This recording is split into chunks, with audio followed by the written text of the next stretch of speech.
राधे राधे दोस्तों, स्वागत है एक और नए ब्लॉग में। शुरुआत इतनी धमाकेदार हुई कि क्या ही बताऊं। हमारा 1.5 साल का नवाब साहब मुझसे पहले ही घास काटने की तैयारी में जुट गए। फिर बेटे की मस्ती के बीच मैंने सोचा चलो अपने बाल सुलझा लूं, पर भाई साहब बाल थे या बरगद की जड़ें, कंघी फिराते ही झाड़ू भी शर्मा जाए। इतने बाल टूटे कि पूछो मत, गंजी होने से बाल बाल बची। बालों का शौक मना ही रही थी कि छोटे नवाब फिर एक्टिव हो गए। बच्चों का तो नियम ही है, जो दिखे सीधे मुंह में। झटपट उनके मुंह से वो अतरंगी खजाना बाहर निकाला, वरना पेट में ही नई दुनिया बस जाती। तभी अचानक मौसम ने करवट ले ली और झमाझम बारिश शुरू। भागे हम बाहर के कपड़े समेटे, पर हमारे साहबजादे को तो बारिश का ही इंतजार था। वहीं खड़े होकर भीगने लग गए। फिर क्या था, काम छोड़ो, बेटे के साथ थोड़ी सी बारिश में एंजॉय की। फोन का कैमरा ऑन दिखा ही नहीं कि जनाब अपना चेहरा देखकर सीधे मम्मी के गले लग गए। हाय मेरा ड्रामेबाज। अब बारी थी कुकिंग मास्टर साहब बनने की। आलू चने की सब्जी की तैयारी शुरू की। आलू काटना शुरू किया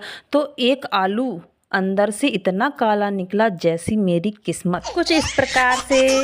खैर दोस्तों, सब्जी धोई, उसमें शेफ स्टाइल से उछाल उछाल के पानी डाला। फिर चावलों को सूपर पे लेके ऐसे पटका जैसे सारे दिन का गुस्सा चावलों पर ही निकाल दिया हो। सब्जी पलट ही रही थी, बारिश फिर से विकराल रूप ले ही चुकी। शाम का मौसम इतना सुहाना था कि हम तो फिर से मस्ती में लग गए अपने छोटे बाबू राम के साथ। बारिश इतनी तेज हो रही थी कि समझ में नहीं आ रहा था एंजॉय करे कि खाना बनाए। उसी के साथ हमने तड़का लगा दिया है आलू चने की सब्जी पर। साथ साथ हमारे चावल भी बन के तैयार हो गए हैं। तो यहाँ पर झटपट चावल बनाते हैं और यहाँ पे तड़का भी लगा ही देते हैं। तो आज हमने बनाए हैं चूरमा आलू की सब्जी, क्योंकि आलू उबालने का बिल्कुल मन नहीं। और हमारी दक्षु भी बारिश के मजे लेते हुए इधर उधर घूम रही थी, क्योंकि शाम का मौसम इतना सुहाना ही था। और हमारे नवाब साहब के तो क्या ही कहने। पापा के साथ हमारे छोटे राजा बाबू फिर खुले आसमान के नीचे नहाने के लिए उतर गए, पर कोई फायदा नहीं था। इसको हम इतना बुला रहे थे कि हमारी आवाजें सांसें सारी बंद होने वाली थी, पर ये किसी की नहीं सुनने वाला। पर इसको हम जबरदस्ती लेके ही आए। लेकिन दोस्तों, असली ट्रेलर एक्शन सीन तो अब शुरू होना था। बच्चे को कपड़ा पहनाना। भाई साहब, ये कपड़े पहनाना नहीं, सीधे रेसलिंग का मैच।